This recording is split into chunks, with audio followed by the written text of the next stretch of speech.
visits the brave men and women serving in Operation Desert Shield. It's the show that made the headlines. Right? Which one is the show? The Desert Shield or Bob? You don't know. You know. And there you have it, right? Ann Jillian, Christina, head of the class, Dolores Hope, Johnny Bench. They'll be waiting here. Maria Osmond, the Pointer Sisters. Right? This is on the Arabian Peninsula, a land that was purified by the messenger of Allah and his companions. And here you have the lowest of the low. The lowest of the low going there to give Christmas cheer. So the next one.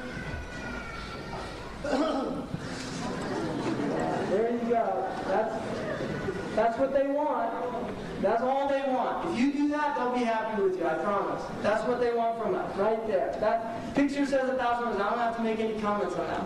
This was taken out of Newsweek, right? After the Americans saved the day, right? Next one. And if you don't do that, that's what happened, right? That's an Iraqi soldier, right? That's what they did, and that's why they're kissing the flag. That's what happened to their Muslim brother. I mean, that, inshallah, that's a shaheed right there. I mean, he even looks like he's got his finger. Takbir! Allah.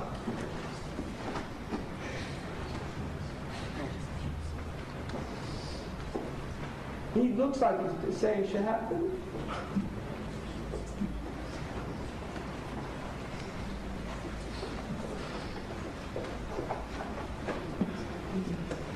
Next one. There it is, the World Wide Web. Allah subhanahu wa ta'ala tells us that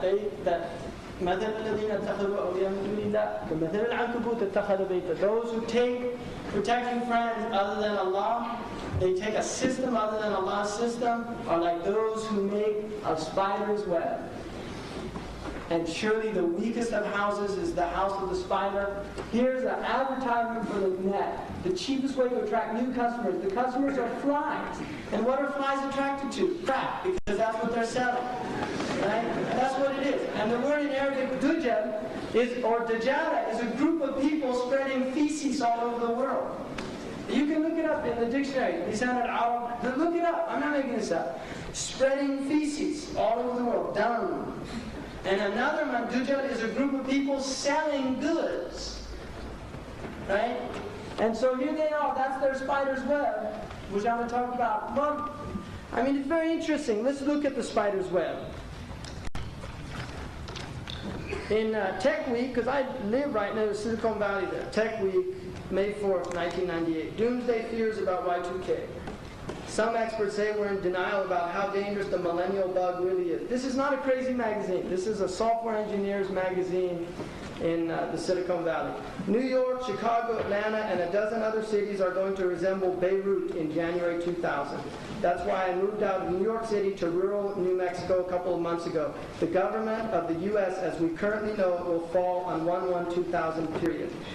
That's computer programming guru Ed Jordan talking, and he's one of the more conservative Y2K experts. There's a growing alarm in the computer programming circles about what is seen as the abysmal failure out of hubris or greed, or both, of American business and government to take the Y2K crisis seriously enough. Small but significant numbers of concerned citizens, Tech Week has learned, are beginning to act on those ominous predictions and are heading for shelter and self-defense. Stockpiling supplies, hunkering down, and preparing what they see is an apocalypse fostered by our total reliance on tiklan. If you translate that in Arabic, a tiklan or a tawakkul al-mutlaq ala technologia, right? Absolute dependence on technology, a flawed system. None of the mission-critical sectors in the United States are even close to being Y2K compliant, say the experts. Not 9,000 electric utility plants, not the 11,000 banks, not the telecommunications companies, and certainly not U.S. governments, which is way behind in its Y2K fixes. The April 28th FCC chairman, William Kennard, told the Senate's Committee on Commerce, Science, and Transportation, He was concerned that the year 2000 problem had the potential of disrupting communication services worldwide. Every sector of communications industry, broadcast, cable, radio, satellite, wireline, and wireless telephone could be affected.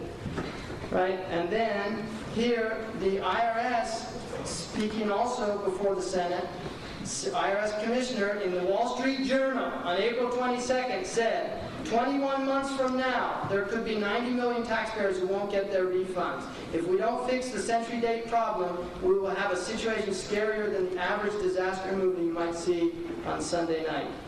Right? I think the point of that is, and then in here he says signs to look for: CEOs who start abandoning their companies. Then the Y2K programmers will realize they're on a death march culminating in the great geek migration. Programmers will have to decide, how long do I stay and make the big bucks? Then here, financial consultant Gary North responds, in Asia, Africa, Europe, South America, where 80% of the world's code is, it can all be solved if American programmers just stay on the job in large cities and if the COBOL ferry shows up on time. That's why it's naive to believe that Y2K will be fixed. Y2K is a systemic problem. It cannot be solved. Why stay on the deck of a sinking ship if you can get off?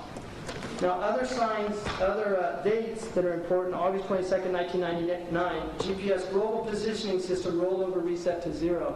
All the planes that use the GPS system roll over because they were done by the Navy with 1,054 weeks, which ends in 1999, August 22nd. Now, Allahu Alam, I really don't know, but the point is they're very concerned about this problem. They're concerned about it in England as well. Some of them say that it's just a time bomb that's ticking away because they've already done simulated testing of several of the electrical companies in America, and the infrastructure is too vast for them to deal with the issue in time. And when they click it over to 00, they get a crash of the system. And also the nuclear plants, they're very concerned about that. So this is and just an indication for us that how weak and flimsy this system is. Because just if this is true, and I don't know it is, and I'm not saying it is, I asked 30 software engineers the other night in California, and they had differing opinions. Some of them said, it's too big, we can't deal with it, the system's going to crash. Others said, we'll just have to wait and see, we don't really know what's going to happen. But nobody said, no, there's no problem whatsoever. There is a problem. The year 2000 bug was a serious bug. And I think it's interesting that they call it a bug, and Allah subhanahu wa ta'ala says that you know that Allah is not ashamed to use even the least thing in His creation as a metaphor. And ba'uda is a baq in the tafsir. It's a bug. You know, I mean, Allah can use. Here is a whole system that they are worrying at the theoretical level that it could be brought down by 2 bytes. If you know computer language, 2 bytes. There's 2 bytes in there. They didn't put 19, so they can flip over to 2000. To save space, they put two instead of 4. And so dates read 1-1, and then 6-2, 6-3, 6-4, 6-5. When you get to 1999, it flips over. And in America, it's already starting to happen that people that are over 100 have been getting kindergarten calls to go to school. Like one lady was 104, and she got a notice to report to kindergarten. Right? So seriously, it's a problem. Now, I'll just give you a scenario here. The worst affected place, only in the UK, I know that they're I think 16% of their companies are Y2K compliable right now. But in America, less than 10% of